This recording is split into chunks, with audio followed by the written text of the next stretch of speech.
This is Other Retro Matt. This is a cautionary tale about retro gaming and the need for emulation and preservation. After a few years out of the video making scene and deleting all of my old YouTube content, I finally hooked up one of my Atari STs to my PVM via a SCART splitter to a cheap upscaler and Elgato capture device. My plan was to shoot a full playthrough of Dungeon Master on original hardware using floppies to mimic the exact experience we were used to back in 1988, including 3 and a bit minute loading time from cold.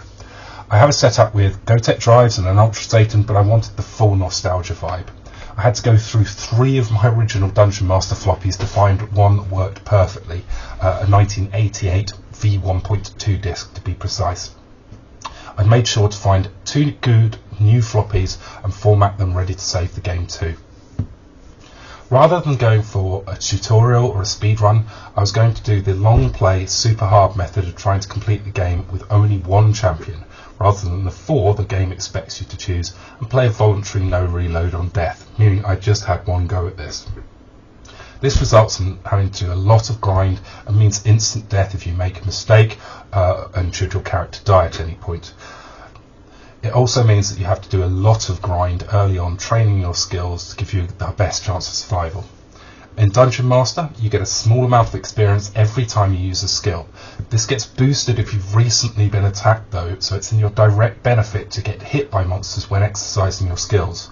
However, it's a really fine balance to start with. Some monsters just hit way too hard for one character to stand there and take straight up, so outside of the weakest monsters, the square dance technique is your only chance of survival. The early game key is to get to the Screamer regeneration room on level 3 and then hop between that and level 4 to bulk up your fighter, ninja, priest and wizard levels to near the first master level, of which there are 7 in total, including the final archmaster, before progressing deeper on down into the dungeon. What makes the original media for Dungeon Master on the Atari STe so interesting is that they were mastered with some bits that were deliberately right on the boundary between 1 and 0. These are known as flaky, fuzzy or weak bits, and they are read by the game sporadically when you're playing to ensure that you're using the original disc. When you attempt to copy these discs, that bit will get set to 1 or 0 by your copy program, and this means that when the game tries to read them, it realizes that it's not the weak or flaky fuzzy bit that it's looking for and will eventually crash your game. My choice of character for this style of playthrough is always Gothmog. He's got some of the best all-round starting stats in game, including a viable amount of mana for casting, and the best average at the hardest 2 stats to advance, anti-fire and anti-magic, which are the 2 most important stats at the end game when you're fighting the likes of the Red Dragon, Fire Elementals, and Lord Chaos and his Guardians, all of whom have a propensity to lug fire and magic in your direction. It also plays into the toughest enemies in Chaos Strikes Back, so characters with low values in those 2 stats are just to be avoided. Most importantly though, Gothmog just has the coolest character portrait, 2 red eyes staring out of a dark void inside a night black cloak. For the sake of brevity, everything you're seeing here is at 32 times speed. This is to attempt to condense things down, but overall the footage that you're seeing from end to end here was well over 5.5 hours of gameplay, including about half of that of the grind at the end, just to get character levels before progressing further down into the dungeon itself. By this point I was well into my level building and was steadily moving the character through the low levels towards my planned destination to attempt the rest of the game, which is the first or low master level. This would make my 1 character already considerably harder than any of the Hall of Champions characters that you're offered in the sequel to Dungeon Master, the excellent Chaos Strikes Back. One of the brilliant features of Chaos Strikes Back is that you're able to import your save game from Dungeon Master, and it keeps all of the levels that you've earned, meaning that if you put in a lot of effort in Dungeon Master, you import a party that's way tougher than the game is balanced for. With 1 character this is especially key, as you'll need every last stat in order to complete a much harder sequel dungeon. The reason why this area is so good for pushing up levels is threefold. Firstly, it provides a generation for the weakest enemy of the game, the Screamer, meaning endless enemies that you can stand in front of and get hit for very little damage, resulting in the maximum possible experience benefit when you use a skill. You can force them to regenerate by using the nearby staircase to visit level 4 and then return to level 3. These enemies also drop food, meaning that you can safely keep your character from starving, and there are water fountains within a few steps on the level below, meaning that your character will never have a problem with dehydration either. This is by far the safest area in the game to do this, although there is a superior version much further on in the game where rats generate, resulting in a similar experience but with higher danger and experience earned. At this point, I've saved the game about 7 or 8 times and reloaded from cold a couple of times. I've cut the 3+ minute loading sequence from the cold starts for obvious reasons.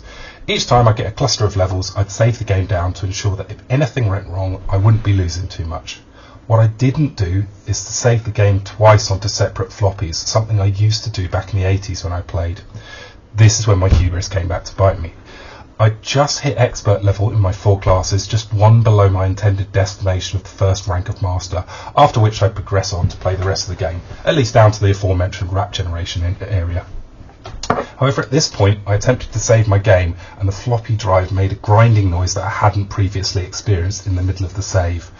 I slowed this section down a little to show you what was occurring. After failing to save the game the first time, I tried again and the nasty noise happened again, but this time the dialogue suggested the disc itself was unreadable.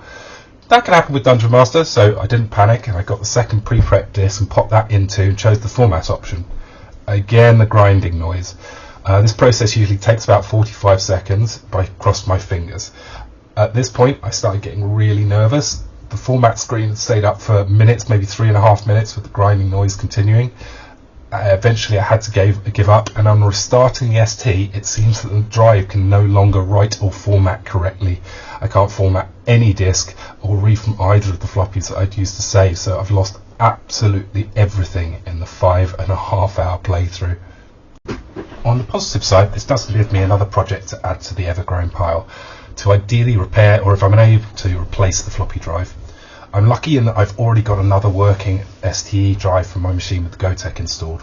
However, these drives are about 30 years old now, and this is only going to become more and more of a problem. Without a cracked version of Dungeon Master to use with a GoTech, it will soon be impossible to play games like this, and it's a perfect example of why both preservation and emulation are essential to ensure that the history of gaming isn't forgotten. As far as I'm aware, there isn't a good quality cracked version of the Chaos Strikes Back utility disc and game, so importing a character between the two on the Atari STe at least might now be impossible for me. When the likes of Nintendo and Sega more recently attempt to quash anything that has the faintest whiff of preservation, they're actually taking away the ability for genuine owners of these old games to continue to play them as they were intended once our ancient hardware finally fails completely. Finally, join me soon where I'll be attempting the same thing again, but using my Amiga, where I can reliably get a ROM of both Dungeon Master and Chaos Strikes Back to use with my GoTech on that. No fuzzy bit protection on the Amiga.